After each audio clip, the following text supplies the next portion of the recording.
Now for something a little bit different. On me, anyway.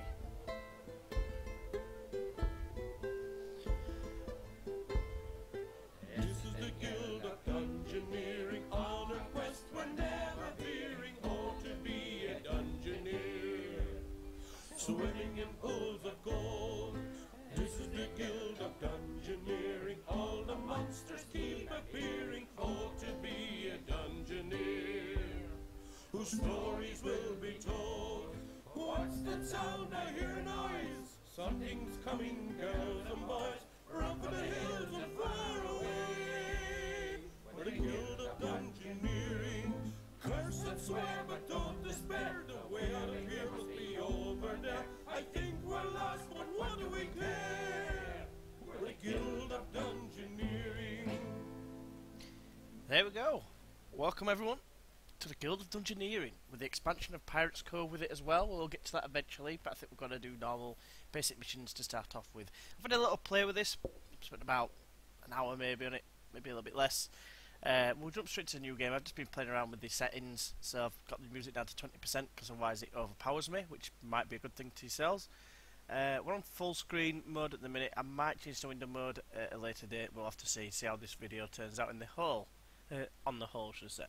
So I'm going to go to a new game. In case you're not sure, this is a beautifully crafted game. It's a lot of like drawings and things like that, but well, animation, should I say. I got to here. I can't remember how far I got, but we'll go into slot 2. Giggity. But yeah, you'll see. There's going to be lots of talking. This is the Guild of Dungeoneering, all across the land. They're cheering, oh, to be a Dungeoneer, chasing fame and glory. So yeah, basically this is like graph paper or something like that, and you'll see what I mean shortly. But it's like you end up building your own way to certain enemies or certain tasks, certain loot stashes, if you like. But it's quite it's a really neat game. It's a card playing game, but you'll see anyway. But I'll read this out. The Ivory League of Explorers, the noblest, most virtuous guild in the land.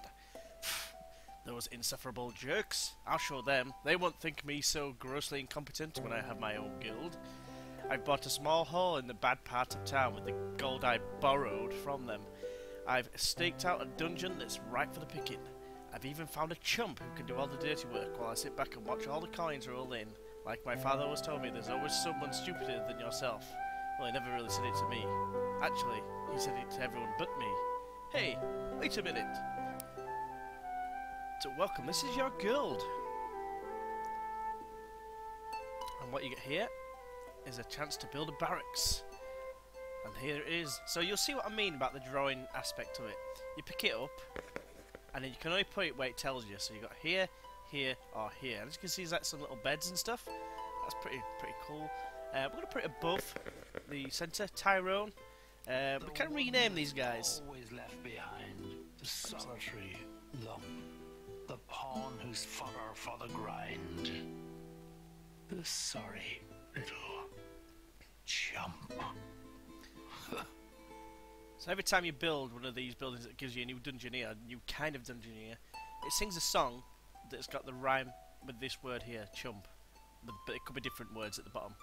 But you'll see. Wow, these posters must be working. So we're going to rename him. We're going to call this one... Now then, who can we call him?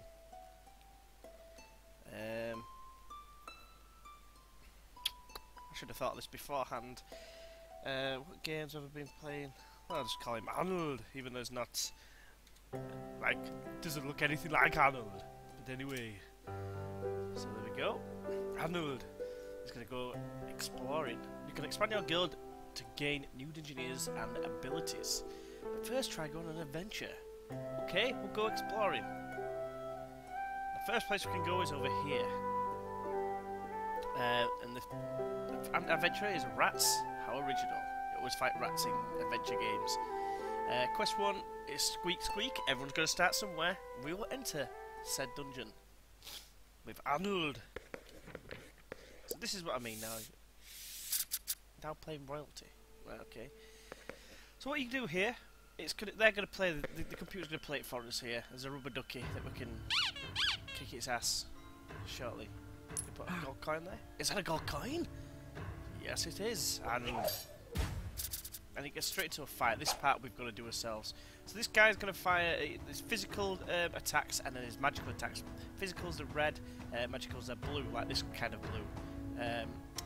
He is going to do us 1 point of damage, and he's going to hurt himself doing it at the same time, which is not good for him.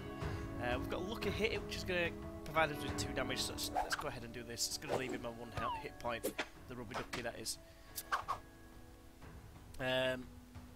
Yeah, he's going to do us 2 points of damage. Doesn't really matter. We're just going to make sure, because he was always going to die because he was hurting himself. Then after every fight, every fight you do get a reward as such. You can pick any one of the 3 options that it gives you. I think sometimes it gives you more than 3. That, it says here, it says wise. At the top it says, I don't know if you can just see this area here when I'll flag it up, it says +1 starting hand size in battle, which I believe means you get an extra card. So where you saw I had 3 choices to attack, it'll give you 4 choices. And basically, the one downfall to it is you get that card that's above it, which means that when they're fighting, and if you've only got that option, say you get 4 of them, so you're not going to get 4 of them, but if you got 4 of them, you basically you're limiting your cards because you don't want to be using it really, because it just means you're just going to stand there and take damage. Fire blast, that's the magical damage, like not animation, the picture if you like, with the blue stars.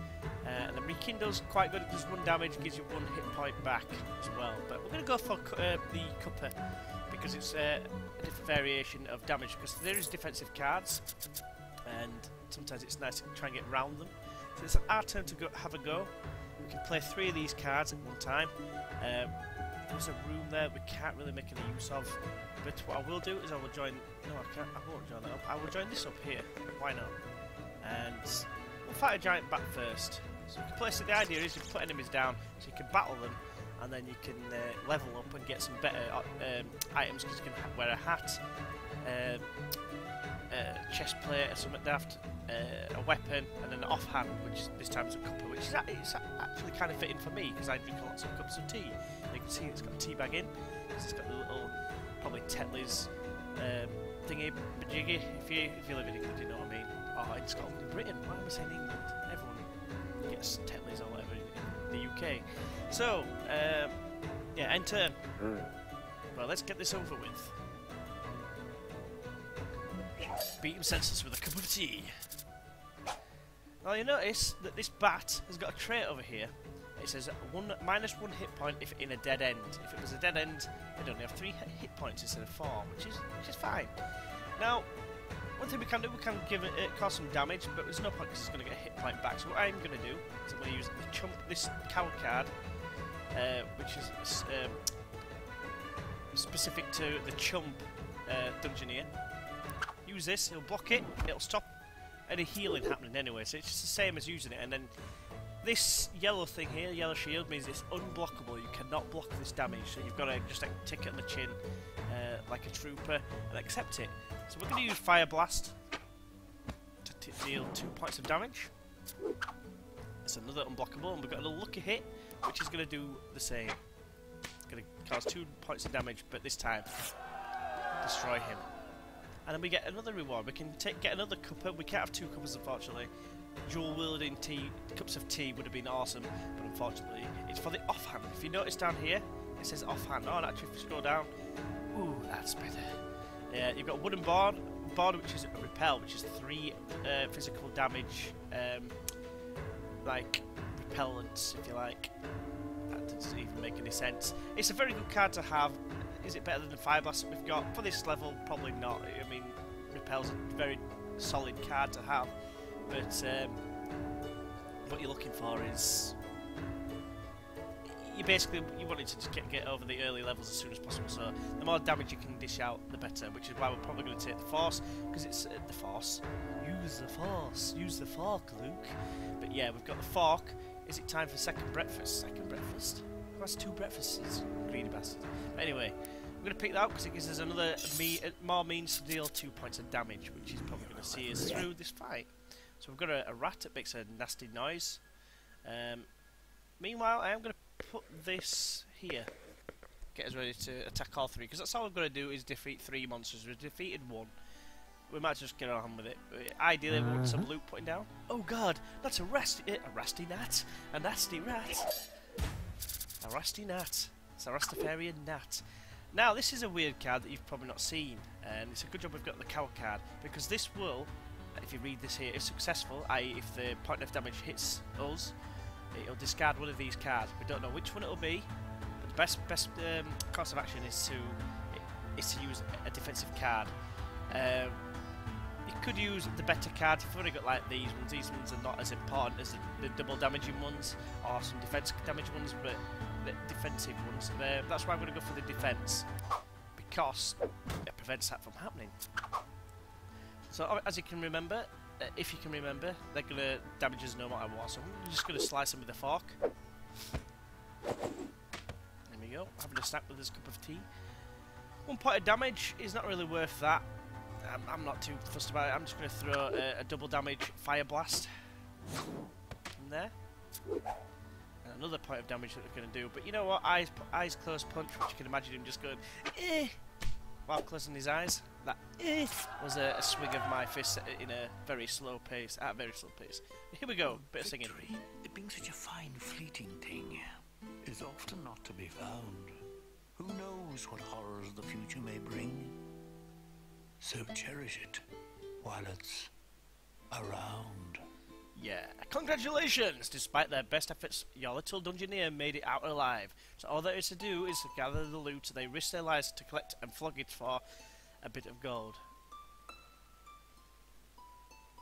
I think I should have had the word for there. Risk their lives for, to collect and flog it for a bit of gold. That would have made more sense to me. Maybe not to you, but to me it would have. Return to our gold. Right, so, as you can see now, we're a bit in limbo here. We don't know what we're doing, it doesn't really tell us. But there's certain things we can do. We can go to Dungeoneers, and so far we've only got Anur. We can also expand the guild. We have got 61 gold, which this is down here, gold. So we've got 3 different tiers. 3 tiers to each, what could I call it? Different, I can't think now. Item traits, if you like. We've got might, magic and loot. So like for might, we've got, at the minute, we've got Hidden Den, which unlocks the cat burglar, which is this guy here.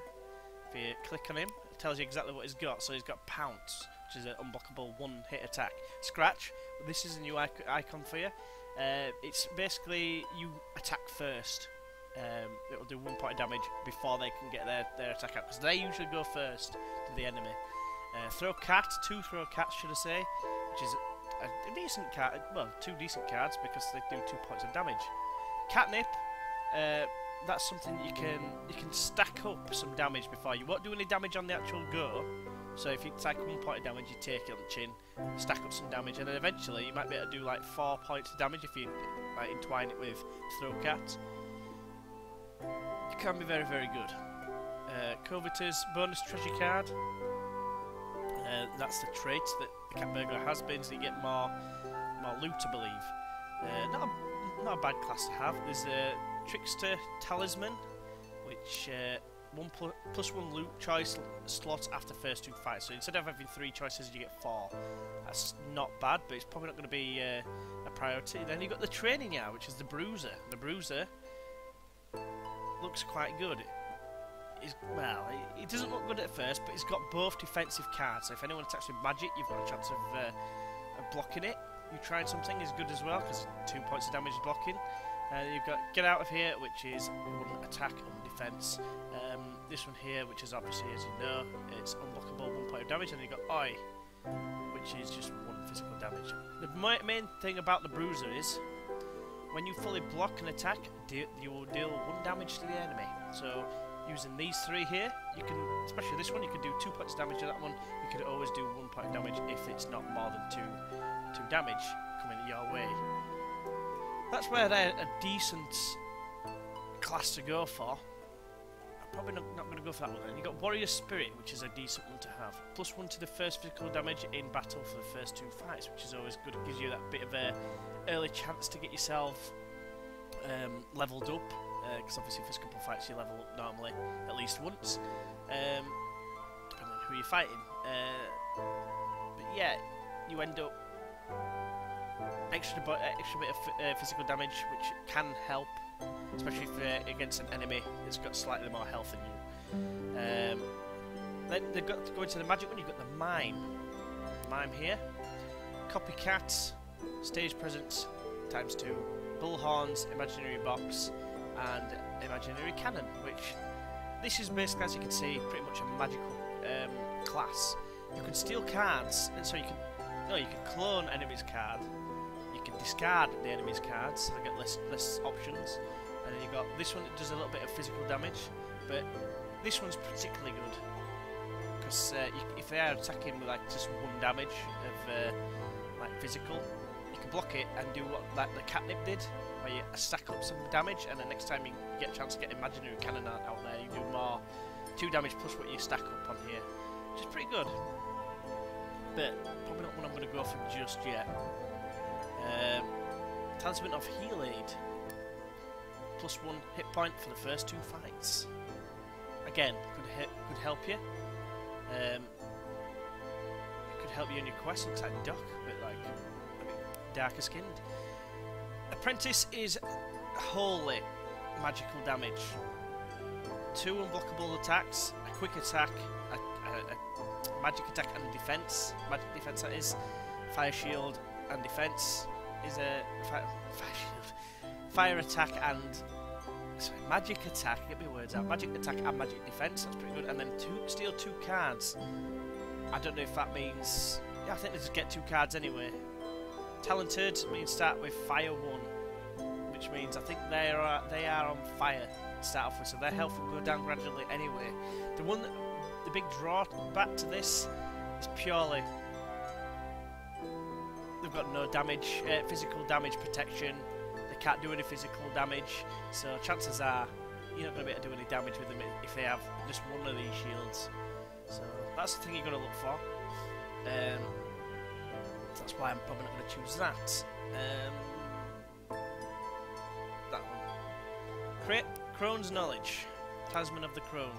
+1 starting hand size in battle. First 2 fights, that means you get an extra card at the beginning of every fight. Blacksmith. Uncommon items, which is good. Soldier's Helmet, which gives you +1 health. Box standard. Scimitar. Blade 2. Stab, slice, slice. I think it does 2 damage or 3 damage, something like that. Physical, that is. Scale Mail. Armor 1.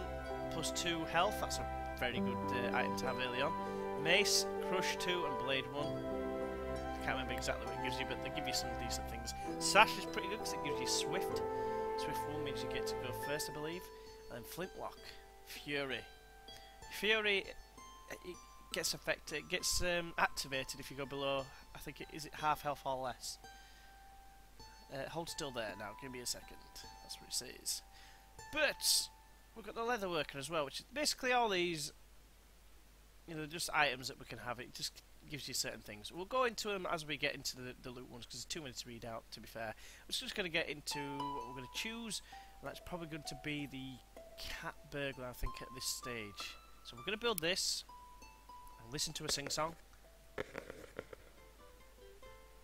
Up until now, we've all had some fun, and you could say you've come very far. But brace yourself for some woeful cat puns.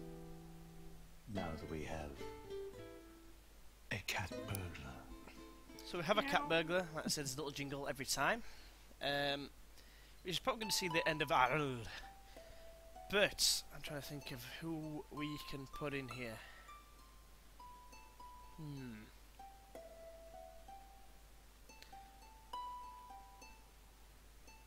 Cat burglar. Well, there's one thing. I did have a large spell while I couldn't do any recording. A free time, so me and the girlfriend ended up watching Breaking Bad. Which, if you're old enough to watch it, or maybe even if you're not, you'll know a couple of the characters. So we're gonna go for Jesse here, who often likes to say "bitch," which is kind of cool, but maybe annoying at the same time.